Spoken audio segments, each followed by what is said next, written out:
This is Sam Gerstle.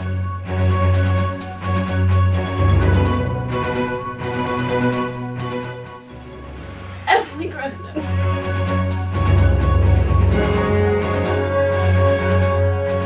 And Sarah Todd.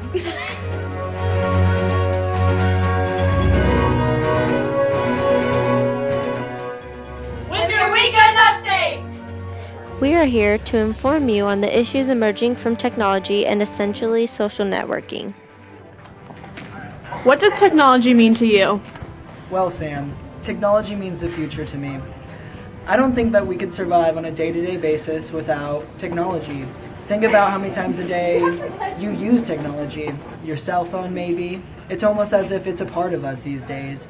And technology really just means the future. It's unlocking new possibilities and making our lives easier. Our standard living has increased and our needs have been met because of advances in technology. By applying technology, time-consuming tasks are made easier and are completed more efficiently. Technology has touched every aspect of life, making it easier, better, and different. Do you think you'd be able to live without technology? I don't think so. In today's world, most of the job markets today, and just unless you kind of want to live out in Alaska or something like that, I feel like you can't live without technology or really be successful. Everyone's working on computers today. Everyone has all their files on online. Even like my ed class, we're starting to take all of our record books and we're putting them online now. So I couldn't even do that without a computer or having the internet. So even jobs or school or talking with friends, everything's becoming electronized. That's not a word. Anyway, no, I don't think I can live without computers. It just wouldn't work for me. Thank you. One problem people are commonly faced with is privacy. What you post is public to anyone and is often difficult to delete once made known. Technology, although problematic, can also be beneficial. Technology not only connects networks of people around the world, but promotes the spread of cultures and ideas. It can reunite old friends and is important for means of communication. Do you think that technology is benefiting or hurting our society? It depends on the context of which we use technology. I think for personal use, I think that it can benefit and hurt our society. It can benefit us in that it can connect us more to each other, but it can hurt us because it can also disconnect us from each other. Like, how many times do you see kids sitting around a table or adults sitting around a table and every single one of them is staring at their phone and not talking to each other?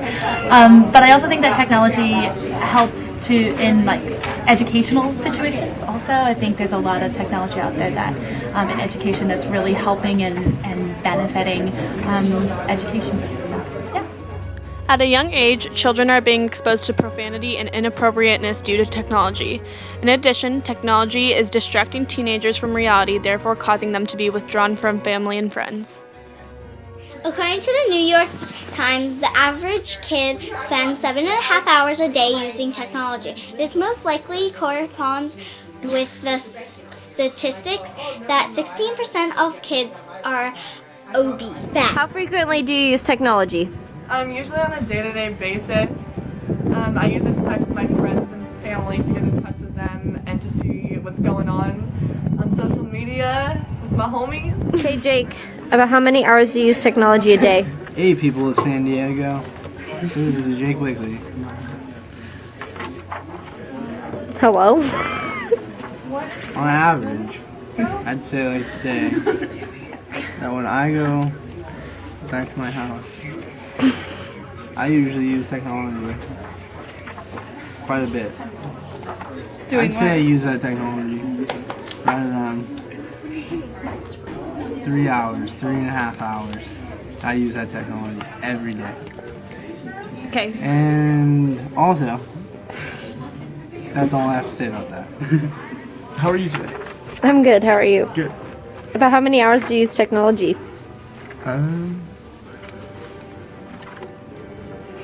Like in a day or like in a week? A day? Okay. A day. Well, when I get home, I usually eat a snack first and then I watch TV. I watch it for about an hour. I do my homework and then I go back to TV. So I would say about like I'd say about like 3 hours max. And if it's a good day, like 4 hours. But my mom will get mad at me, so 3 hours. And how many hours of technology do you use a day?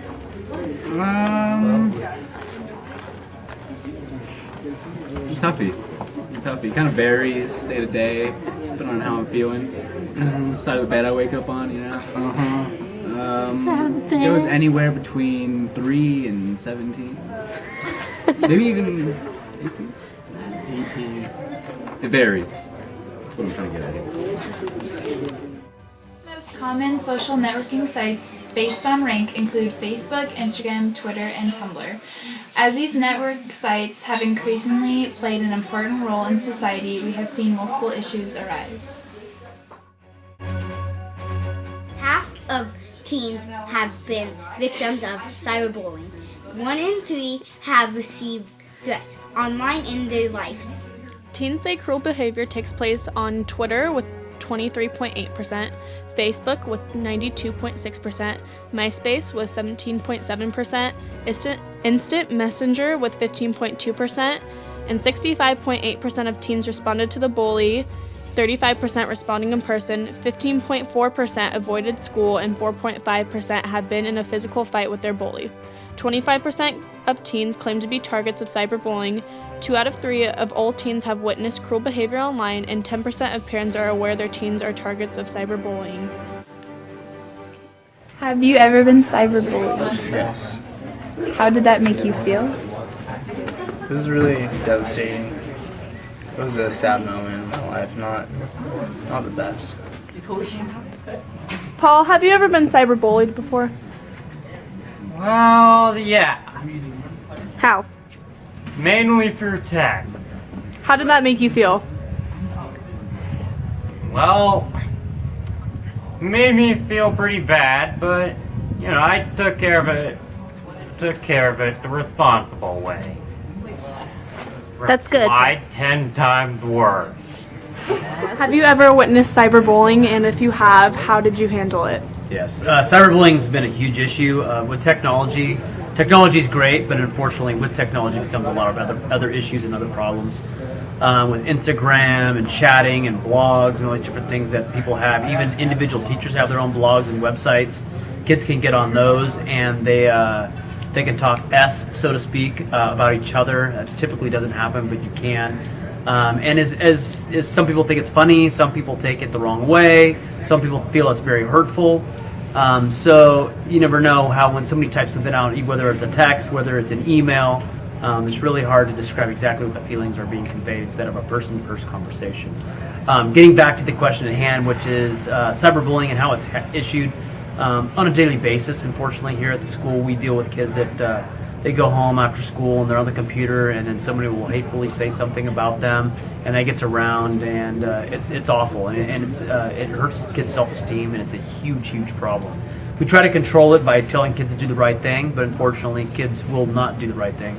And but cyberbullying is a huge issue. It's actually a topic that we've actually brought into the health curriculum from the district, just because it's been such a huge issue. And again, we've had the no tolerance policy of bullying just in general, and now obviously it's gone to the next level, which is obviously not having a face-to-face conversation and tell somebody that they're ugly or you're fat or whatever it is. But it's a lot easier to hide behind your computer and type it in on the keyboard, and your arm's length away from getting punched in the face or something happening to you or breaking your car, when you can kind of hide behind a computer name or a screen. So cyberbullying is an issue. I don't really know what the answer is to solve it, besides hopefully people are learning the lesson of how hateful it is and how bad it is on the other end, if you're the one that actually receives the cyberbullying.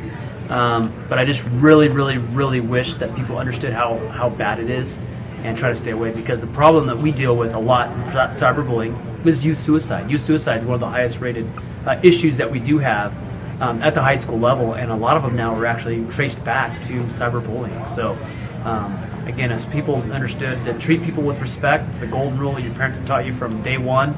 Treat people how you want to be treated. This wouldn't happen. So hopefully people can do the right thing. See, technology means the future. It's our party, we can say what we want. It's our party, we can love what we want. We can kiss who we want, we can screw what we want. It's our party, we can do what we want. It's our party, we can say what we want. It's our party, we can move on, no.